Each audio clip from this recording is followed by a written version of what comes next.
Hello friends, good morning. তো এই যে দেখো, রোজের মতো আমার রান্নাঘর থেকে শুরু হয় আর রান্নাঘরে আমার শেষ। তো তোমরা সবাই কেমন আছো? আশা করি তোমরা সবাই ভালো আছো। তো এই যে সকাল সকাল দেখো আমি রান্না বসিয়ে দিয়েছি। তো চলো তোমাদেরকে দেখিয়ে দিই কী কী বানাচ্ছি। এই যে দেখো, এখানে বেগুন ভাজা বসিয়ে দিয়েছি আর এই দেখো প্রায় হয়েই গেছে। আর এই পাশে শাক বসিয়ে দিয়েছি। আর এই দেখো এই পাশে হাঁসের 3টা ডিম ছিল, সেদিনকে এনেছিল, সেটা বসিয়ে দিয়েছি। আর এই দেখো আমার রান্নাবান্না কমপ্লিট। ডিমের ঝোল, শাক ভাজা আর এই যে দেখো বেগুন ভাজাটাও নামিয়ে নিয়েছি। তো এই যে চা বানিয়ে নিয়েছিলাম আর এখানে দেখো আমি অল্প মুড়ি নিয়ে নিচ্ছি, তো চা খাবো। তো আজকে বাবুর স্কুলে প্রেজেন্টেশন আছে, তো বাবুকে নিয়ে স্কুলে যাব আমি, তাই এই যে চাটা খেয়ে নিলাম। তো এই যে এখন ভাতটা বেড়ে নিচ্ছি, বড়মশাইকে ভাত দিয়ে দিব। তো চলো ভাতটা নিয়ে যাই। তো এই যে বড়মশাইকে ভাত দিয়ে দিয়েছি, তো বড়মশাই নিচে ভাত খাচ্ছে আর এই পাশে আমি বিছানাটা গুছিয়ে নিলাম।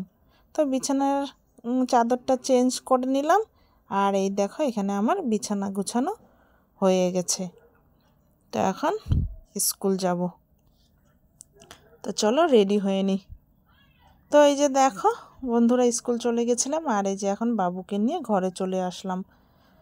তো এখন বাবুর ড্রেস খুলে দেব, তারপরে ঘরের কাজ করব। ঘরে এখনও কিছু কাজ হয়নি।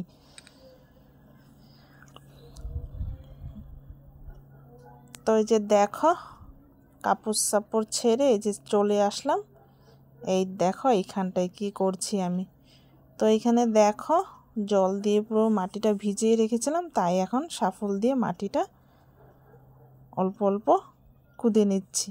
কেন নাকি এখানে আজকে না আলু লাগাবো, তার জন্য প্রথমে মাটিটাকে ঠিক করে নিলাম। আর এই যে দেখো এখন আমি আলু নিয়ে চলে আসলাম আর এই দেখো এই পাশে আমার পুরা মাটিটা খুনা হয়ে গেছে। ঠিক না করো তো, এটা মনে হয় কেমন লাগা মুড়ি মাটির নিচে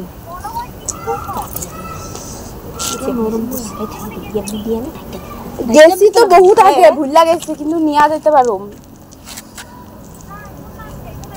আর এই যে দেখো বৌদিকেও ডেকে নিয়ে আসছিলাম, কেননা কি বুঝতে পারছিলাম না কিভাবে বানাবো, মানে কিভাবে আলুটা মাটিতে গাড়বো। তার জন্য বৌদি এসে আমাকে হেল্প করে দিল।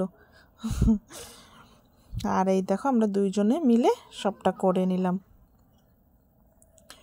তো এই যে মাটির সমস্ত কাজ সেরে যে আমি এখন স্নান করে চলে আসলাম। তো এখন বাবুকে স্নান করে দিব। তো এই যে দেখো এখানে বাবুর জন্য গরম জল করে নিয়ে আসলাম আর এই যে এই পাশে এখন বাবুকে স্নান করিয়ে দেব। তো আজকে না দেখো 2 দিন বাদে অল্প অল্প রৌদ্র উঠেছে, তাই কিছুটা কাপড়ও কেচেছি। আর এই যে এখন বাবুকে স্নান করিয়ে দিলাম।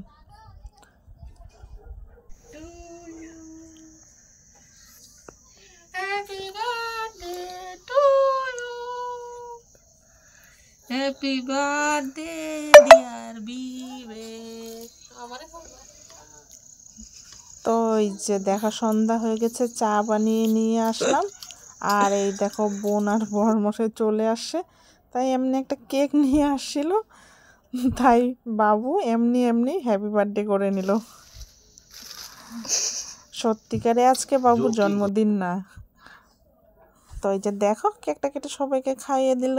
তো আজকের জন্য এতটুকুই। Bye bye.